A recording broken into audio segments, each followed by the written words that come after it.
So, question one, what about the play was meaningful for you? Um, what I thought was surprising was when Demetrius was insulting Helena and she was continuing to follow him even though he was being really rude to her. She was still, in love with him. And also how Hermia's father was willing to kill her if she didn't marry Demetrius. Um, and then question two, identify three prominent themes in the play. The first one being love, falling in love with the wrong person and how like its effects. And this is shown, when Hermia loves Lysander when she's supposed to love Demetrius. And then appearance versus reality. This is, shown a couple times.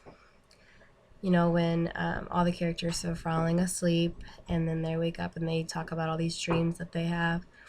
And also, in the title of the play itself. And then at the end, when Puck basically tells the entire audience that this might have been a dream. And then theme of transformation. All the characters are constantly changing, whether it's physically or emotionally.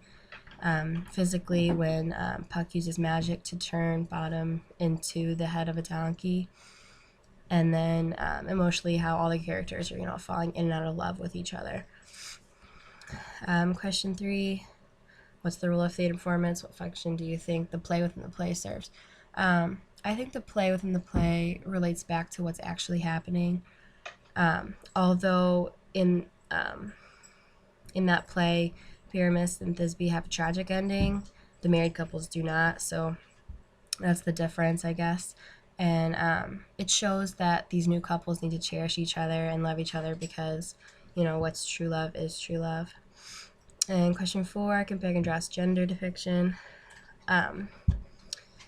So I thought throughout the play there was a sense of male dominance. Like, for instance, what I mentioned earlier when Hermia's father was demanding that she marry Demetrius even though she didn't want to. And I also noticed that all the female characters' names kind of sound the same. So that kind of goes to show that maybe women back then were treated like similarly, like no one was really important. They were all just kind of, lumped as one. And then I think in the mortal world, the power was mainly male dominant. But in the fairy world, Titania is seen as a higher power.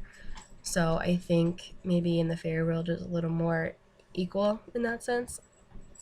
And also, even though men would have been playing the women back then, I don't think it would have had much of a difference just because the way that the roles were written for women,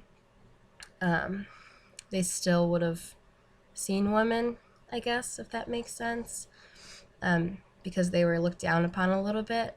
So it would have been easy to tell, who was a woman and who was a man. And then my two questions, why are Theseus and Hippolyta not involved in more of the play? And do you think that getting rid of the play within the play would have any drastic effects?